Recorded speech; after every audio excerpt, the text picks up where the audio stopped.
നമ്മുടെ വീടിൻ്റെ കോമ്പൗണ്ട് ഏരിയകളൊക്കെ നമുക്ക് എപ്പോഴും സെപ്പറേറ്റ് ചെയ്തിരിക്കണം എന്നുള്ള ആഗ്രഹമുണ്ട്. അതിൽ തിരിഞ്ഞിരിക്കുക, അതിനെ നമ്മൾ തിരിച്ച് നമ്മൾ കൃത്യമായി നമ്മുടെ ഏരിയ സേഫ് ആക്കി വെക്കുക എന്നുള്ളതിനെപ്പറ്റി നമുക്കെപ്പോഴും നമ്മൾ ചിന്തിച്ചിരിക്കുന്ന ആൾക്കാരാണ്. അപ്പോൾ അതിനോട് നമ്മൾ 2 മാർഗ്ഗങ്ങളാണ് എപ്പോഴും ഡിപ്പെൻഡ് ചെയ്യാറുള്ളത്. ഒന്ന് മതിൽ കെട്ടുക എന്നുള്ള ഒരു ഓപ്ഷൻ. പക്ഷേ നമ്മൾ അതിനെപ്പറ്റി ചിന്തിക്കും, മതിൽ കെട്ടുമ്പോൾ ഭയങ്കരമായിട്ട് എക്സ്പെൻസ് കൂടുതലാണെന്നുള്ള ചിന്ത വരുന്നുള്ളതുകൊണ്ട് ഇപ്പം ഏറ്റവും കൂടുതലായിട്ട് ആൾക്കാർ ചെയ്തു വരുന്നത് ഫെൻസിങ് എന്ന് പറയുന്ന ഒരു പരിപാടി. പണ്ടൊക്കെ മുള്ളുവേലി ചെയ്യുമായിരുന്നു. ഇപ്പം മുള്ളുവേലി പിന്നെയും കുറച്ചുകൂടി ഡേഞ്ചർ ആയിട്ടുള്ള ഒരു പരിപാടി. അതുകൊണ്ട് വീടിൻ്റെ ഒന്നും കോമ്പൗണ്ട് ഏരിയക്കകത്ത് നമുക്കത് ചെയ്യാൻ പറ്റത്തില്ല. പിന്നീട് ചെയ്യുന്നത് ഫെൻസിങ് എന്ന് പറഞ്ഞാൽ ഒരു പ്രോപ്പർ മെത്തേഡാണ് ചെയ്യുന്നത്. ഫെൻസിങ്ങിനെ വെച്ച് പറയുമ്പം മതിലിനെക്കാട്ടി കുറച്ചും കൂടെ എക്സ്പെൻസ് കുറവാണ്. മതിൽ പണിയുന്നതിനെക്കാട്ടി എന്തുകൊണ്ടും വലിയ രീതിയിലുള്ള ഒരു 20% മാത്രമേ അതിന് പേയ്മെൻറ്റ് അതിനാകത്തുള്ളൂ മൊത്തം ചെയ്ത് തീർക്കാനായിട്ട്. മതിൽ പിന്നെ ലോങ് ലാസ്റ്റിംഗ് ആണ്, എത്ര വർഷം വേണം നിൽക്കും എന്നുള്ള ഗ്യാരണ്ടി പറയാം. ഫെൻസിങ് ഉള്ള വർക്കുകൾക്ക് നമുക്ക് ഒരു മിനിമൈസ് ഒരു 10-15 വർഷമൊക്കെ ഗ്യാരണ്ടി, അല്ലെങ്കിൽ 10 വർഷം 8 വർഷം 9 വർഷം. അത് നമ്മൾ മേടിക്കുന്ന മെറ്റീരിയലിൻ്റെ ക്വാളിറ്റി അനുസരിച്ചാണ് അതിൻ്റെ ഗ്യാരണ്ടി നമുക്കത് പറയാൻ പറ്റുന്നത്. പക്ഷേ ഇതേപോലെ തന്നെ ഫെൻസിങ് ഒക്കെ ചെയ്യുമ്പോഴത്തേക്കിന് നമ്മൾ കുറച്ചൊക്കെ നമ്മൾ ആലോചിച്ച് ഈ കാര്യങ്ങൾ ചെയ്യാമെന്നുണ്ടെങ്കിൽ നമുക്ക് കുറച്ചും കൂടെ പൈസ അതിനകത്തുനിന്ന് ലാഭം പിടിക്കാൻ പറ്റും. അത് എങ്ങനെ ആ കാര്യങ്ങളെപ്പറ്റി ചെയ്യണമെന്നുള്ള ഒരു ഡീറ്റെയിൽ ആണ് ഞാൻ ഈ വീഡിയോയ്ക്കകത്ത് പറയാൻ പോകുന്നത്. വളരെ ഷോർട്ടായിട്ടുള്ള വീഡിയോ ആണ്, അതുകൊണ്ട് നിങ്ങൾ വീഡിയോ സ്കിപ്പ് ചെയ്യാതെ തന്നെ കാണാൻ ശ്രമിക്കുക. ഇതെൻ്റെ സ്വന്തം അനുഭവത്തിൽ നിന്ന്, ഞാൻ നിൽക്കുന്ന ഈ സൈറ്റിൽ നിന്ന് എനിക്കുണ്ടായ ഒരു അനുഭവത്തിൻ്റെ വെളിച്ചത്തിലാണ് ഞാൻ നിങ്ങൾക്ക് പറഞ്ഞു തരാൻ പോകുന്നത്. അതുകൊണ്ട് വീഡിയോ മുഴുവനായിട്ട് കാണുക. അതിലൊക്കെ തിരിക്കാനായിട്ട് ഉപയോഗിക്കുന്നതിൽ ആദ്യത്തെ ഓപ്ഷനാണ് ഇതുപോലെ ഉണ്ടോ, മതിൽ പണിയുക എന്നുള്ളത്. ഇനി അതിൻ്റെ തേപ്പൊക്കെ ബാക്കിയുണ്ട്, തേച്ച് വൃത്തിയാക്കി പെയിൻ്റ് അടിച്ച് മാറ്റണം. ആ പ്രോസസ്സ് കിടപ്പുണ്ട്. അടുത്ത വരുന്ന സെഗ്മെൻറ്റിലേക്ക് വരുമ്പോഴത്തേക്കിന് ഇവിടെ ഒരു 3 ടൈപ്പ് ഓഫ് വർക്കുകളാണ് ഇവിടെ ചെയ്തിരിക്കുന്നത്. ഒന്ന് മതിൽ, രണ്ടാമത് സ്ക്വയർ മെഷേൽ നമ്മളിങ്ങനെ ഒരു ഫ്രെയിം വർക്ക് ഇവിടെ ചെയ്ത് വെച്ചിട്ടുണ്ട്. മൂന്നാമത് ഫെൻസിങ്ങിൻ്റെ ചെയിൻ ലിങ്ക് എന്ന് പറഞ്ഞ ഒരു പ്രോഡക്റ്റാണ് നമ്മളിവിടെ ഉപയോഗിച്ചിരിക്കുന്നത്. ചെയിൻ ലിങ്ക് കണ്ടോ, ഇതാണ് ചെയിൻ ലിങ്ക്. ഈ ഒരു മോഡലിൽ വരുന്ന സാധനത്തിനാണ് ചെയിൻ ലിങ്ക്. ഇത് റോളായിട്ട് ചുറ്റി വരുന്നതാണ്. ഇത് ഷീറ്റ് മെഷാണ്. അപ്പോൾ നിങ്ങൾ ആലോചിക്കുക, എന്തിനാണ് ഈ ഒരു ഭാഗം മാത്രം ഇങ്ങനെ സെപ്പറേറ്റ് ചെയ്ത് മാറ്റിയിട്ടേക്കെന്ന് വിചാരിക്കും. ഇത് നിങ്ങൾ കണ്ടിന്യൂ ചെയ്ത് കൂടായിരുന്നോ? ആ കണ്ടിന്യൂ ചെയ്യാൻ പറ്റാതിരുന്നതിൻ്റെ കാര്യമാണ് ഈ വീഡിയോക്കകത്ത് ഡീറ്റെയിൽ ആയിട്ട് നിങ്ങൾക്ക് പറഞ്ഞു തരുന്നത്.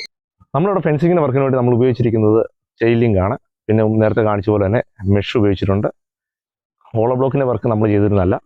അപ്പം ഈ മെഷ് ഉപയോഗിച്ചിരിക്കുന്നത് എന്തുകൊണ്ടാണെന്ന് വെച്ചാൽ അത് സാഹചര്യവശാൽ അങ്ങനെ ഒരു ഗ്യാപ്പ് നമുക്ക് വന്നുപോയി. അപ്പോൾ അതുകൊണ്ട് നമ്മൾ അതിനെ ഒരു ക്രിയേറ്റീവായിട്ട് നമ്മളൊരു കാര്യം ചെയ്തിട്ടുണ്ട്. അതെന്തിനാണെന്നുള്ള കാര്യം ഞാൻ പറയാം. മറ്റൊന്നത് ഇത് വെർട്ടിക്കൽ ഗാർഡൻ, വെർട്ടിക്കൽ നമ്മുടെ വീടുകൾക്കൊക്കെ നമ്മൾ വെർട്ടിക്കൽ ഇങ്ങനെ കപ്പ് തൂക്കിയിട്ട് ചെടികൾ വളർത്തത്തില്ലേ, അപ്പം അതിനുവേണ്ടി കൃത്യമായിട്ട് ഒരു സ്പേസ് നമ്മളവിടെ യൂട്ടിലൈസ് ചെയ്ത് അവർക്ക് ഉണ്ടാക്കി കൊടുത്തിരിക്കുകയാണ്. പക്ഷേ ഈ ചെയിൻ ലിങ്ക് നമ്മൾ ശരിക്കും പ്ലാൻ ചെയ്തത് ഈ നീളം വരെയായിരുന്നു. നിങ്ങൾക്ക് നോക്കുമ്പോൾ അറിയാം, എന്താണ്ടേ ആ ഭാഗത്തു നിന്ന് അങ്ങ് കണ്ടോ, ആ നീളം കണ്ടോ, അവിടെ നിന്ന് ഈ പറയുന്ന ഈ നീളം വരെ ഉള്ള നമ്മൾ എടുത്തിരുന്ന സൈസ് എന്ന് പറയുന്നത് 60 അടി നീളമായിരുന്നു. 60 അടി. പക്ഷേ നമ്മൾ ചെയിൻ ലിങ്ക് കടയിൽ പോയി എടുക്കാൻ ചെന്നപ്പോഴാണ് ഒരു അബദ്ധം മനസ്സിലായത്. സംഭവം നമുക്ക് 50 അടിയാണ് ഒരു ചെയിൻ ലിങ്കിൻ്റെ റോൾ വരുന്നത്. പിന്നീട് നമുക്ക് ചെയിൻ ലിങ്ക് 10 അടിയായിട്ട് ഒരു പീസായിട്ട് നമുക്ക് ഒരിക്കലും കടകളിൽ നിന്ന് കിട്ടത്തില്ല. അതായത് ഒരു അൺസൈസ് പീസായിട്ട് നമുക്ക് കിട്ടത്തില്ല. അങ്ങനെ കിട്ടണമെന്നുണ്ടെങ്കിൽ നമ്മൾ എന്ത് ചെയ്യണം, നമ്മൾ എടുക്കുന്ന കടകളിൽ ചെന്ന് പറഞ്ഞിട്ട് ചെയിൻ ലിങ്ക് നമുക്ക് വേണ്ട സൈസിൽ, ആവശ്യമുള്ള സൈസിൽ നമ്മൾ ഓർഡർ കൊടുക്കണം. ഓർഡർ കൊടുത്ത് അവർ അടുത്ത ലോഡ് വരുമ്പോഴോ അല്ലെങ്കിൽ ആ കമ്പനി വിളിച്ച് പറയുമ്പോൾ അവർ പിന്നീട് അടുത്ത ലോഡിനകത്ത് നമുക്ക് വേണ്ട സൈസിൽ അവർ സാധനം എത്തിക്കും. പക്ഷേ ഒരു എമർജൻസി ആയിട്ടൊരു വർക്ക് ചെയ്യാനായിട്ടാണ് പോകുന്നതെങ്കിൽ നമുക്ക് ഒരിക്കലും നടക്കത്തില്ല. അപ്പോൾ നിങ്ങൾ ഇതുപോലെ കോമ്പൗണ്ടിൻ്റെ ഏരിയകൾ ഇങ്ങനെ പ്ലാൻ ചെയ്യുമ്പോഴത്തേക്കിന് 50 അടിയാണ് എല്ലാ കമ്പനികളുടെയും ചെയിൻ ലിങ്കിൻ്റെ സൈസ് റോള് നമുക്ക് വരുന്നത്.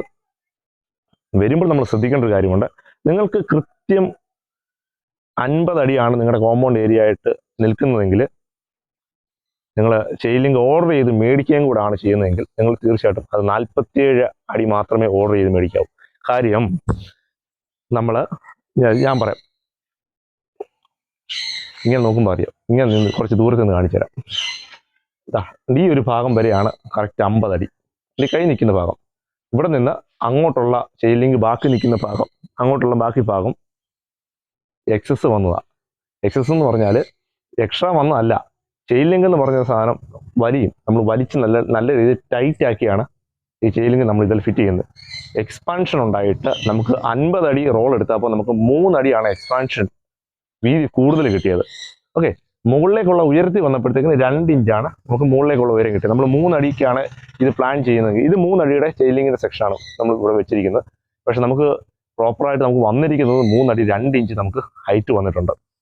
ഹൈറ്റിൻ്റെ അടുത്ത് കുഴപ്പമില്ലായിരുന്നു. പക്ഷേ നമ്മൾ ഇതിവിടെ 50 അടിക്കുള്ള കറക്റ്റ് പില്ലറൊക്കെ കൊടുത്ത് സെറ്റ് ചെയ്ത്, സത്യം പറഞ്ഞാൽ എൻ്റെ മിസ്റ്റേക്കാണ്, ഞാനത് ഓർക്കാതെ ചെയ്തു പോയതാണ്.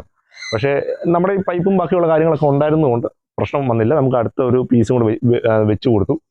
വെച്ച് കൊടുത്ത് നമ്മളതിനെ കറക്റ്റ് സീറ്റിംഗ് ആക്കി അവിടെ കൊണ്ട് നിർത്തി. അത് ഞാൻ പറയാൻ വന്നത്, നമ്മളൊരു 25 അടിയാണ് മെഷ് എടുക്കാനായിട്ട് ആലോചിക്കുന്നതെങ്കിൽ നമുക്കൊരു ഒന്നര മുതൽ 2 അടിക്കകത്ത് വരെ അതിന് എക്സ്പാൻഷൻ നമുക്ക് വലിച്ച് ടൈറ്റ് ചെയ്യുമ്പോൾ നമുക്ക് നീളം കൂടുതൽ കിട്ടും. 50 അടിയാണ് നമ്മൾ ഇതിൻ്റെ റോൾ എടുക്കുന്നതെങ്കിൽ നമുക്ക് 3 അടിയോളം നമുക്ക് എക്സ്പാൻഷൻ നമുക്ക് അതിൻ്റെ നീളം കിട്ടുന്നതായിരിക്കും. അതുകൊണ്ട് നിങ്ങൾ കടകളിലൊക്കെ പോയി ഇതെടുക്കാൻ നേരത്ത് നിങ്ങൾ പ്രത്യേകം ശ്രദ്ധിക്കണം. ഞാനിവിടെ ഉപയോഗിച്ചിരിക്കുന്നത് ടാറ്റയുടെ ചെയിൻലിങ്ക് ആണ് ഉപയോഗിച്ചിരിക്കുന്നത്. നല്ല ഗ്യാരണ്ടിയുള്ള ചെയിൻലിങ്ക് സെക്ഷനാണ് ഇവിടെ ഉപയോഗിച്ചിരിക്കുന്നത്. പിന്നെ ജിയ റോപ്പ് ഉണ്ട്, ജിയുടെ കേബിൾ ഉണ്ട്, ജിയുടെ വയറുണ്ട്. അതെല്ലാം ഒരു 3 ലെയറായിട്ട് നിങ്ങൾക്ക് കാണുമ്പോൾ അറിയാം, ലൈൻ 3 ലെയറായിട്ട് അതെല്ലാം ഇട്ടിട്ടാണ് നമ്മൾ സെറ്റ് ചെയ്ത് പ്രോപ്പറായിട്ട്. പക്ഷേ ഞാനിപ്പോൾ അത് നീളത്തിൻ്റെ എക്സ്പാൻഷൻ നമ്മൾ ഇപ്പോൾ എക്സ്പെക്ട് ചെയ്തിരിക്കണം. അതുകൊണ്ട് തന്നെ നിങ്ങൾ ഒരു 50 അടിക്ക് ഒരു മെഷ് അല്ലെ ചെയിൻലിങ്ക് 50 അടിയുടെ കോമ്പൗണ്ട് ഏരിയ ഇട്ടിട്ട് നിങ്ങൾ 50 അടി തന്നെ ഓർഡർ കൊടുക്കരുത്. നിങ്ങൾ കൊടുക്കുമ്പോൾ എപ്പോഴും 3 അടി കുറച്ചായിരിക്കണം ഓർഡർ കൊടുക്കേണ്ടത്.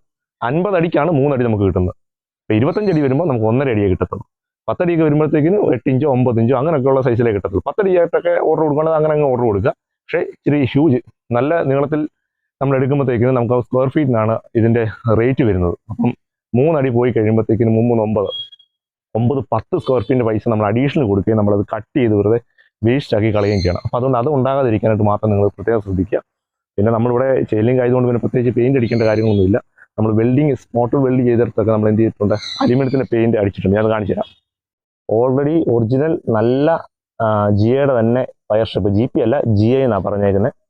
ആ ജിയുടെ തന്നെ വയർ സ്ട്രിപ്പ് ആയതുകൊണ്ട് നമുക്ക് ഇതിൻ്റെ പെയിൻറ്റ് അടിക്കൊന്നും വേണ്ട. പക്ഷേ ഇവിടെ ഞങ്ങൾ വെച്ച് സ്പോട്ടൊക്കെ ചെയ്തിട്ടുണ്ടായിരുന്നു, സ്പോട്ട് വെൽഡ് ചെയ്തിട്ടുണ്ട്. അപ്പോൾ ആ സ്പോട്ട് വെൽഡ് ചെയ്ത സ്ഥലത്തൊക്കെ നമ്മൾ ഇത് അലുമിനിയത്തിന് നല്ല പെയിൻറ്റ് മേടിച്ച് നല്ലൊരു കോട്ട് അടിച്ചു കൊടുത്തിട്ടുണ്ട്. മേളിലും താഴെയല്ല, അതുകൊണ്ട് തന്നെ വേറെ കുഴപ്പമില്ല. പിന്നെ 3 ലെയർ, മേളിലെ സെൻട്രൽ ബോട്ടം 3 സൈഡിലായിട്ട് ത്രൂ ഔട്ട് നമ്മൾ ഈ പറയുന്ന 50-53 അടി നീളം. നമുക്ക് 50 അടിയായിരുന്നു നമ്മൾ ഉദ്ദേശിച്ചിരുന്നത്, 3 അടിയുടെ എക്സ്ട്രാ കിട്ടി. അപ്പോൾ ഈ 53 അടി നമ്മൾ റോപ്പ് വലിച്ചു കിട്ടിയിട്ടുണ്ട്. പിന്നെ അതിനിടയ്ക്ക് ആ റോപ്പും ആ ചെയിൻലിങ്കിൻ്റെ കണ്ണിയുമായിട്ട് നമ്മൾ എന്ത് ചെയ്തിട്ടുണ്ട്, ഇമാതിരി ചെറിയ ജിയുടെ വയർ വെച്ചിട്ട് നമ്മളത് എന്ത് ചെയ്ത് കണക്ട് ചെയ്ത് ഫിറ്റ് ചെയ്ത് വെച്ചിട്ടുണ്ട്. അതുപോലെ തന്നെ ചെയിൻലിങ്ക് എടുക്കുമ്പോൾ വിലക്കുറവ് നോക്കിയിട്ട് നിങ്ങൾ പന്ന സാധനം എടുക്കാതിരിക്കുക. അത്യാവശ്യം നല്ല ഗേജുള്ള നല്ല ഒറിജിനൽ GI ആണെന്ന് ഉറപ്പുള്ള നല്ല ബ്രാൻഡഡ് കമ്പനികളുടെ നല്ല ചെയിൻലിങ്കുകൾ എടുത്ത് ഉപയോഗിക്കാമെങ്കിൽ നമ്മൾ എക്സ്പെക്ട് ചെയ്യുന്നതിനേക്കാൾ നമുക്ക് 1 വർഷം കൂടെ കൂടുതൽ കിട്ടും. അപ്പോൾ ഈ ചെറിയ വീഡിയോ നിങ്ങൾക്ക് പ്രയോജനപ്പെട്ടെന്ന് ഞാൻ കരുതുന്നു. അടിപൊളി മറ്റൊരു വീഡിയോ ആയിട്ട് വരും. അതുവരെയും സൈനിങ് ഓഫ് പറയുന്നത് എബിയോസ് ഓഫ് ഫാബ്ടെക് മീഡിയയ്ക്ക് വേണ്ടി.